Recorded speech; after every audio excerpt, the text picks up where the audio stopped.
ಬೇಕಂತ ತಿಳ್ಕೊಂಡು ಒಂದು 2-3 ತಿಂಗಳು ಬಿಟ್ಟು ಒಂದು 4 ಬಸ್ ಮಾಡಿದರು. ಬಸ್ ಮಾಡಿದಾಗ ಏನು ಒಂದು ಒಳ್ಳೆ ಬುದ್ಧಿ ಬಂತೋ ಗೊತ್ತಿಲ್ಲ, ಹೆಂಡ್ತಿನ ಕರ್ಕೊಂಡು ಕಾಶಿಗೆ ಹೋಗ್ಬೇಕಂತ ಈ ಗೌಡ ತಯಾರಾದ. ಕಾಶಿಗೆ ಹೋಗ್ಬೇಕಂತ ತಯಾರಾದ. ಇಬ್ಬರು ಹೋದರು. ಕಾಶಿಗೆ ಹೋಗಿ ಕಾಶಿ ವಿಶ್ವನಾಥನ ದರ್ಶನ ಮಾಡ್ಕೋಬೇಕಾಗಿತ್ತು. ಅಂದರೆ ಅಲ್ಲಿ ಹಿಂದಕ್ಕೆ ಒಂದು ಪದ್ಧತಿ ಇತ್ತು, ಈಗ ಹೆಂಗದ ಗೊತ್ತಿಲ್ಲ. ಅಲ್ಲಿ ನದಿ ಒಳಗೆ ಸ್ನಾನ ಮಾಡೇನೆ ಹೋಗಿ ವಿಶ್ವನಾಥನ ದರ್ಶನ ಮಾಡ್ಕೋಬೇಕು ಅಂತ ಒಂದು ನೇಮ್ ಇತ್ತು. ಆ ನದಿ ಹತ್ರ ಒಬ್ಬೊಬ್ಬರು ನಿಂದ್ರಿಸ್ತಿದ್ರು. ಇವನು ಕೂಡ ಅಲ್ಲಿ ಹೋದ. ಯಾರು? ಜಿಪುಣ ಮನುಷ್ಯ ಗೌಡ.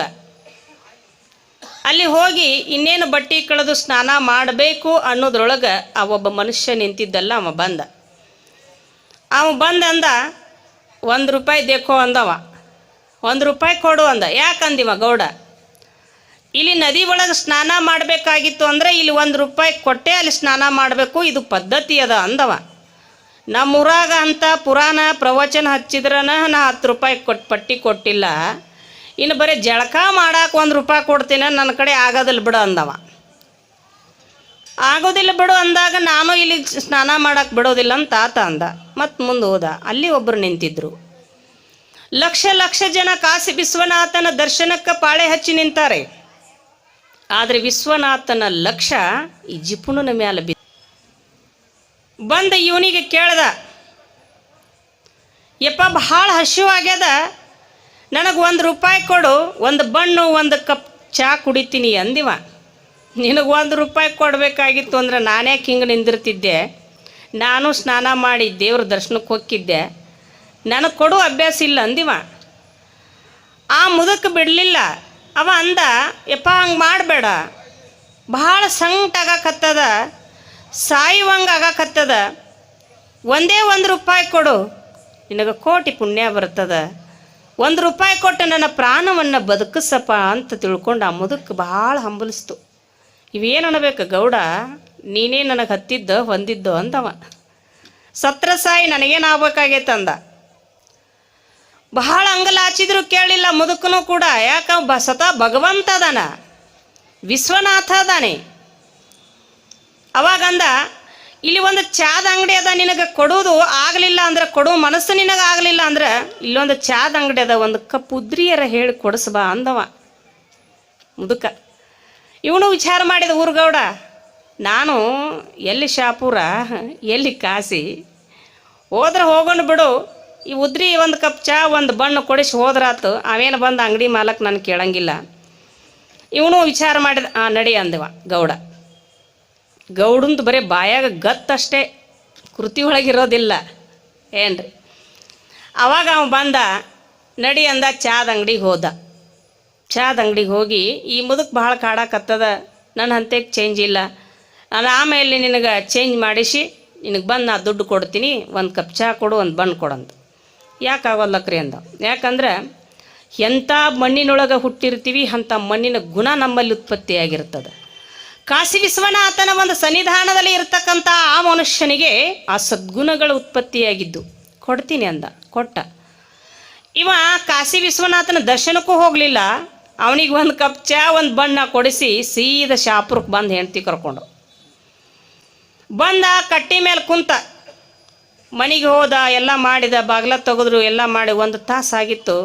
ಬಿಸಿಲಿನ ತಾಪ, ಹೊರಗೆ ಗಾಳಿ ಕಟ್ಟಿ ಕುಂತಿದ್ರು ಗಂಡ ಹೆಂಡತಿ. ಮಧ್ಯಾಹ್ನ 2 ಗಂಟೆ ಆಗಿತ್ತು. 2 ಗಂಟೆ ಆಗಿತ್ತು. ಯಾವಾಗ ಅಲ್ಲಿ ಕಾಶಿ ವಿಶ್ವನಾಥ ಮುದುಕನ ವೇಷ ಹಾಕ್ಕೊಂಡು ಬಂದಿದ್ದಲ್ಲ, ಬಂದು ಇನ್ನೂ 1 ತಾಸು ಆಗಿಲ್ಲ, ಬತ್ತರಿ ಆ ಮುದುಕ. ಹೆಂಡತಿ ಹೇಳಿದ್ಲು ಗೌಡ್ತಿ, ಕಾಶಿ ಒಳಗಿರ್ತಕ್ಕಂಥ ಮುದುಕ ಬರಕತ್ತೆ ನೋಡಂದ್ಲು. ಹಾ ಅಂದವ ಗೌಡ.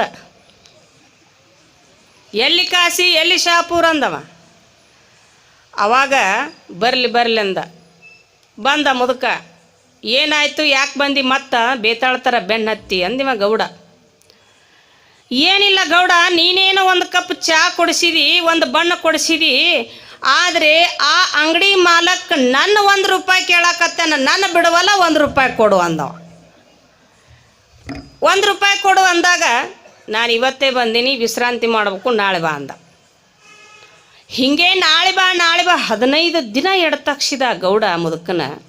ಅವ ಬಿಡದಪ್ಪ ಇವ ಕೊಡದಪ್ಪ, ಇಬ್ಬರಿಗೆ ಹತ್ತು. ಒಂದಿನ ಹಾಂಗೆ ಊಟ ಮಾಡಿ ಕುಂತಿದ್ರು, ಕಟ್ಟಿಗೆ ಬಂದಿತ್ತು. ಆ ಮುದುಕ್ ದೂರಿಂದ ಬರಾಕತ್ತಾಗ ಗೌಡ್ ನೋಡ್ದ, ಇವೇನು ಬಿಡಂಗೆ ಕಾಣೋದಿಲ್ಲ. ಹೆಂಡತಿಗೆ ಹೇಳ್ದವ, ಇವೇನು ಬಿಡಂಗೆ ಕಾಣೋದಿಲ್ಲ, ನಾ ಸತ್ತವ್ರಂಗೆ ನಾಟಕ ಮಾಡ್ತೀನಿ, ನೀ ಹತ್ತವ್ರಂಗೆ ನಾಟಕ ಮಾಡಂದಿವ ಗೌಡ. ಅದು ಗೌಡ ತಂದಿಟ್ಟು ಮುಗ್ದಿತ್ತು. 1 ರೂಪಾಯಿ ಹೋಗ್ಲಿ ಬಿಡು, ಕೊಟ್ಟು ಬಿಡ್ರಿ, ಅಲ್ಲಿಂದ ಇಲ್ಲಿಗೆ ಬಂದಾನ, ಯಾಕೆ ಅವನು ಎಡ್ತಾಕ್ಸ್ತೀರಿ ಅಂತ ತಿಳ್ಕೊಂಡು ಒಂದಿಷ್ಟು ಬುದ್ಧಿ ಮಾತನ್ನು ಹೇಳಿದ್ಲು ಹೆಂಡ್ತಿ. ಅವ ಅಂದ, ನೋಡು ನನ್ನ ಮಾತು ಕೇಳಿ ಇರುವಂಗಿದ್ರೆ ನನ್ನ ಮನೆಯಾಗ ಇರ್ರ, ಇಲ್ಲಾಂದ್ರೆ ನೀನು ತವ್ರ ಮನೆಗೆ ನಡಿ ಅಂದವ. ಭಾಳ ಮುಗ್ಧ ಇದ್ಲು, ಸ್ವಭಾವ ಗೊತ್ತಿತ್ತು. ಆಯ್ತು ಬಿಡಂದು ಸುಮ್ಮನೆ ಆದ್ಲು. ಅಲ್ರಿ ಜೀವಂತ ಅದೀರಿ, ಸತ್ತವ್ರಂಗೆ ಹೆಂಗೆ ಅಳ್ಳಿ ನಾನು ಅನ್ಲಕ್ಕಿ. ನಾ ಹೇಳ್ದಷ್ಟು ಅಷ್ಟೇ ಮಾಡಂದು. ಆಯ್ತು ಬಿಡು ಅಂದು. ಮುದುಕ್ ಬಂತು. ಇನ್ನೂ ಅಲ್ಲಿದ್ದಲ್ಲ ದೂರತ ಬರಗೊಡದ ಇವ ಏನು ಮಾಡಿದ, ಹೊಟ್ಟೆ ಕಡಿತೈತೆ ಅಂದವನೇ ಉಸಲನ್ನು ಯೋಗ ಮಾಡಿದ್ದ, ಅದರ ಅನುಭವ ಇತ್ತು. ಅಲ್ಲಿ ಒಂದು ರೋಮದೊಳಗೆ ಆ ಜೀವಾತ್ಮನನ್ನು ಹೋಗಿ ನಿಂದಿರಿಸಿ ಶಟದ ಬಿದ್ದಿವ. ಅಲ್ಲಿ ನಿಂತು ಬಿದ್ದಿದ್ದ ಉಸಿಲು ಮ್ಯಾಲ ನೋಡೋರಿಗೆ ಹೋಗೈತೆ ಅನ್ನೋರ್ ಗತೆ ಇತ್ತು. ಮುದುಕ ಬತ್ತು ಬರೋದ್ರೊಳಗೇನೆ ಈಕಿ ಹಾಡ್ಯಾಡ್ಕೊಂಡು ಅಳಾಕತ್ತಿದ್ಲು. ಏನು ಮಾಡಲಿ ಅಜ್ಜ, ನಿನಗೊಂದು ರೂಪಾಯಿ ಕೊಡ್ಬೇಕಂತ ನನ್ನ ಗಂಡ ತೆಗೆದಿಟ್ಟಿದ್ದ, ಆದರೆ ಇನ್ನೊಂದು ಇಟ್ಟು ದೌಡ್ ಬಂದಿದ್ರೆ ಆ 1 ರೂಪಾಯಿ ನಿನಗೆ ದೊಕ್ತಿತ್ತು. ಅಲ್ಲಿ ತುಂಬಿ ತುಳುಕಿರ್ತಕ್ಕಂಥ ಭಗವಂತ ಅವನ ಪ್ರೇರಣೆ ಇಲ್ಲದ ಒಂದು ಹುಲ್ಲು ಕಡ್ಡಿನೂ ಕೂಡ ಅಲ್ಲಾಡೋಕ್ಕಾಗೋದಿಲ್ಲ. ಏನಾಗಿತ್ತು ಅಂದಾಗ, ಏನಿಲ್ಲ, ಈಗ ತಾನೇ ಕುಂತಿದ್ದ ಊಟ ಮಾಡಿ, ನೀವು ಬರ್ತೀರಿ 1 ರೂಪಾಯಿ ಕೊಡ್ಬೇಕಂತ ಕುಂತಿದ್ದ, ಹೊಟ್ಟೆ ಕಡದು ಸತ್ತ. ಅವಾಗ ಆಯ್ತವ ಸಮಾಧಾನ ಮಾಡ್ಕೊ, ಬಹಳ ದುಃಖ ಪಟ್ಕೋಬೇಡ ಅಂದ ಮುದುಕ.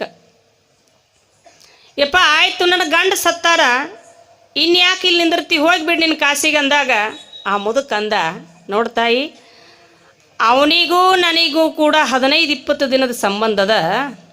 ಹಾದಿಗೆ ಹೋಗೋರು ಮಣ್ಣು ಹಾಕಿ ಹೋಗ್ತಾರ ತಾಯಿ, ನಾ ಮಣ್ಣು ಕೊಟ್ಟ ಹೊಕ್ಕಣ ಅಂದವ. ಅಲ್ಲಿಂದ ಇಲ್ಲಿಗೆ ಬರೋದು ಬಂದೀನಿ, ಮಣ್ಣು ಕೊಟ್ಟೇ ಹೊಕ್ಕಿನಿ ಅಂದ. ಆಕೆಗೆ ಭಾಳ ಚಿಂತೆ ಬಿತ್ತು. ಇದೇನು ಬಿದ್ದಿತ್ತಲ್ಲ ತೆಳಗ ಗಂಡ, ಹಗರ್ಕ ತೊಡಿ ಚೂಟಾಕತ್ತಿದ್ಲಕ್ಕಿ. ಏಳು ಗದ್ಲಕ್ಕದ ಅಂತ ತಿಳ್ಕೊಂಡ. ಅವ ಅಂದ, ಹ್ಞೂ ಅಂದವ. ಮುದಕ್ಕೆ ಸುಮ್ಮ ಕೂಡಲಿಲ್ಲ, ಊರನವ್ರನ್ನ ಹಿರಿಯರನ್ನ ಕಡ್ದ, ಎಲ್ಲ ಊರು ಮಂದಿರ ಕೂಡಿಸಿದ. ಊರು ಗೌಡ ಹೋಗ್ಯಾನ ಬರ್ರಿ ಅಂತ ತಿಳ್ಕೊಂಡು ಹೋಗ್ಯಾನ. ಭಾಳ ಬೇಸರ ಆಗಿತ್ತು. ಜಿಗದಾನ ಅಂತಾರೆ, ನೆಗದಾನ ಅಂತಾರೆ, ಶಟದಾನ ಅಂತಾರೆ, ಅವಕ್ಕೆ 101 ಪದ ಅದಾವು. ಹೋಗ್ಯಾನಂತ ಎಲ್ಲರಿಗೆ ಅಂದ. ಮುದುಕಕ್ಕೆ ಗೊತ್ತಿಲ್ಲದ್ದೇನದ, ಅವ್ರ ಮಂದಿ ಮಕ್ಕಳು ಎಲ್ಲೆಲ್ಲದ ಅಲ್ಲೆಲ್ಲ ಎಲ್ಲರಿಗೂ ಕೂಡ ತಾರು ಕೊಟ್ಟು ಕಳಿಸಿಬಿಟ್ಟೆ. ಎಲ್ಲರಿಗೂ ಬಂದರು ಎಲ್ಲರೂ. ಅವನಿಗೆ ಗೊತ್ತಿತ್ತು. ಹೊರಗೆ ಸಿದ್ಗೀತೆ, ನಿಮ್ಮ ಕಡೆ ಏನಂತೀರಿ, ಸಿದ್ಗಿನ ಅಂತೀರಿಲ್ಲ, ಸಿದ್ಗಿ ತಯಾರು ಮಾಡಿದರು. ಹ್ಯಾಂಡಿತ್ ಖರೆ ಅಳಾಕತ್ಲು. ಇವೇನು ಮುದುಕ್ ಬಿಡಂಗೆ ಕಾಣೋದಿಲ್ಲ, ಜೀವಂತ ಹೋದ ನನ್ನ ಗಂಡನ ಕುಣಿಯಾಗ ಇಡಂಗೆ ಕಾಣ್ತಾನಂತ ತಿಳ್ಕೊಂಡು ಆಕಿ ಏಳು ಅಂದ್ಲು. ಇವ ಹ್ಞೂ ಅಂದ. ಅಲ್ಲಿ ಸಿದ್ಧಿಗೆ ತಯಾರಾಗಕತ್ತಾಗ ಮುದುಕ ಒಳಗೆ ಬಂದ ಇವನ ಹತ್ರ ಕುಂತ. ನೋಡು, ನಿನ್ನ ನಾಟಕ ನನಗೆ ಗೊತ್ತದ, ನೀ ಕೊಡಬೇಡ, ಕೊಡ್ತೇನಂತ ಅಟೆ ಅನ್ನು ಸಾಕು, ಕೊಡಬೇಡ, ನೀನು ಕೊಡ್ತೇನಂತಷ್ಟೇ ಅನ್ನು, ಅದು ಮುಂದಿಂದ ನಾನು ನೋಡ್ಕೋತೀನಿ. ನೀ ಕೊಡ್ತೇನಂತ ಒಪ್ಪಗೋ, ನಾ ಮಂತ್ರ ಹೇಳ್ದಂಗೆ ಮಾಡ್ತೀನಿ, ನೀ ಬದುಕಿದಂಗೆ ಮಾಡು ಅಂದವ. ಇವೇನು ಅನ್ಬೇಕು, ಹ್ಞೂ ಅಂದವ. ಹೇರಿ ಮಗನ ಚಿಟ್ಪಾಲಿಕೆಯಾಗ ಅಂದರು. ಹೋಗಿ ಚಿಟ್ಪಾಲಿಕೆಯಾಗ ಇಟ್ರು. ಹೆಣ ಅಂತೀರಿ, ಹೆಣ ಅನ್ನಕ್ಕೆ ಬರಂಗಿಲ್ಲ, ಸತ್ತೇ ಇಲ್ಲಲ್ಲವ, ಹೌದಿಲ್ಲ. ಹೋಗಿ ಚಿಟ್ಪಾಲಿಕೆಯಾಗ ಇಟ್ಟರು. ಇಟ್ಟಾಗ 4 ಮಂದಿ ಎತ್ತಿದ್ರು, ಹೆಗಲು ಕೊಟ್ಟರು. ಇಟ್ಟು ಆಟು ಮುಂದೆ ಹೋಗಿರಬೇಕು. 3 ಸಿಗ್ನಲ್ ಕೊಡ್ತಾನೆ ಭಗವಂತ. ಹೇಳ್ದ, ನೋಡಪ್ಪ, ಹತ್ರ ಹೋದ, ಏನು ಸಿದ್ಧಿಗೆ ಹೊಂಟಿತ್ತಲ್ಲ, ಹತ್ರ ಹೋಗಿ ಹೇಳ್ದ, 2ನೇ ಅವಕಾಶ ಕೊಡ್ತೀನಿ ಅಂತ ಹೇಳು, ಕೊಡಬೇಡ, ನಮ್ಮ ಮಂತ್ರ ಹೇಳ್ದಂಗೆ ಮಾಡ್ತೀನಿ, ನೀ ಬದುಕಿದಂಗೆ ಮಾಡಂದ. ಇವೇನಂದ, ಅಲ್ಲೇ ಕುಂತಾನ ಚಿಟ್ಪಾಲಿಕೆಯಾಗ, ಹ್ಞೂ ಅಂದೆವ. ಹೋಯ್ತು, ಅಲ್ಲೇ ಸ್ಮಶಾನಕ್ಕೆ ಹೋಯ್ತು, ರುದ್ರ ಮೂವಿಗೆ ಹೋಯ್ತು. ಹೋಗಿ ಅಲ್ಲೇ ನೀನು ಇಡಬೇಕು ಅನ್ನೋದ್ರಲ್ಲಿನೂ ಕೂಡ ಇನ್ನೇನು ಮಣ್ಣು ಮುಚ್ಚಬೇಕು ಅನ್ನೋದ್ರೊಳಗೆ ಮತ್ತೆ ಮುದುಕ ಕೆಳಗಿಳಿತು. ತಡ್ರಿ 1 ನಿಮಿಷ ಅಂದ. ಹೇಳ್ದ ಕಿವ್ಯಾಗ, ಲಾಸ್ಟ್ ಚಾನ್ಸ್ ಅದ ನೋಡು ಅಂದವ. ಕೊಡ್ತೀನಂತೇಳು, ನಿನಗೆ ನಾ ಹೇಳ್ತೀನಿ, ಉಸುಲು ತಿರುಗ್ಯದ ಅಂತ ಹೇಳ್ತೀನಿ, ಏನಾದರೂ ಹೇಳ್ತೀನಿ, ನಿನ್ನ ಬದುಕಿಸ್ತೀನಿ, ನೀ ಹೇಳು. ಅವ ಅಂದ, ನಿಮ್ಮ ಮಣ್ಣು ಮುಚ್ಚಿದ್ರೂ ಪರವಾಗಿಲ್ಲ, ನಾ ಕೊಡ್ತೇನಂತ ಹೇಳಂಗಿಲ್ಲ ಅಂದವ. ಆಯ್ತಪ್ಪ ಮಣ್ಣು ಮುಚ್ಚ್ರಿ ಅಂತ ತಿಳ್ಕೊಂಡು ವಿಶ್ವನಾಥ ಮ್ಯಾಲ ಬಂದ, ತಾನೇ ಸ್ವತಃ ಅವನಿಗೆ ಒಂದು ಹಿಡಿ ಮಣ್ಣು ಹಾಕಿದ, ಮಣ್ಣು ಮುಚ್ಚೇ ಬಿಟ್ರು. ಏನು ಯಾಕ ನಾವು ಮಾಡಿರತಕ್ಕಂಥ ದಾನ ಧರ್ಮ ಭಗವಂತ ಯಾವ ರೂಪ್ಲೆ ಬರ್ತಾನೋ ಗೊತ್ತಿಲ್ಲ. ಚಪ್ರ ಕೊಡಬೇಕಾಗಿತ್ತು ಅಂದರೆ ಚಪ್ರ ಹರಿದು ಕೊಡ್ತಾನಂತ. ಚಪ್ರ ಇದ್ದದ್ದನ್ನು ಕೂಡ ಅದನ್ನು ಗುಡಿಸ್ಲಿದ್ರೂ ಕೂಡ ಅದನ್ನು ಹರಿದು ಕೊಡ್ತಾನೆ. ಆದರೆ ಭಗವಂತನಿಗೆ ನೀನು ದಾನ ಧರ್ಮ ಮಾಡಲಿಲ್ಲ ಅಂದರೆ ನಿನ್ನ ಚರ್ಮ ಸುಲಿದು ತಗೋತಾನಂತ. ತಗೊಳ್ಳೋದು ಗೊತ್ತದ, ಕೊಡೋದು ಗೊತ್ತದ. ಅದಕ್ಕೆ ಅವನಿಗೆ ಅಸಾಧ್ಯವಾದದ್ದು ಯಾವುದಿಲ್ಲ. ಅವಂದೇ ಅದ. ಗಾಳಿ ಅವಂದು, ನೀರು ಅವಂದು, ಎಡೆ ನಿಮ್ಮ ದಾನ, ಬೆಳೆ ನಿಮ್ಮ ದಾನ, ಸುಳಿದು ಸೂಸುವ ಗಾಳಿ ನಿಮ್ಮ ದಾನ, ನಿಮ್ಮ ದಾನವನುಂಡು ಅನ್ಯರ ಭಗಳುವ ಈ ಕುನ್ನಿಗಳನ್ನೇನೆಂಬೆ ರಾಮನಾಥ ಅಂದರು ಜೇಡರ ದಾಶಿಮಾರ್ಯರು. ಗಾಳಿ ಅವಂದದ, ನೀರು ಅವಂದದ, ಭೂಮಿ ಅವಂದದ. ಅವಂದೇ ಅವನಿಗೆ ಕೊಡಲಿಕ್ಕೆ ನಂದು ಅಂತೀವಲ್ಲ, ನಮ್ಮದಿಲ್ಲೇನದ? ನೀ ಬರುವುದಾದರೂ ಏನು, ತಂದಿರುವುದಾದರೂ ಏನು, ಒಯ್ಯುವುದಾದರೂ ಏನು? ನೀ ಬರುವುದ ಬೇರೆ ಕಾಯಿಗೆ ಬಂದಿದಿ, ನೀನು ಮಾಡಬೇಕಾಗಿದ್ದ ಕಾರ್ಯನೇ ಬೇರೆ ಅದ. ಆದರೂ ಕೂಡ ಇದೆಲ್ಲ ನಂದು ಅಂತೀಯಲ್ಲ, ಇದು ಯಾವುದು ನಿಂದಲ್ಲ. ನಿನ್ನ ಜೊತೆ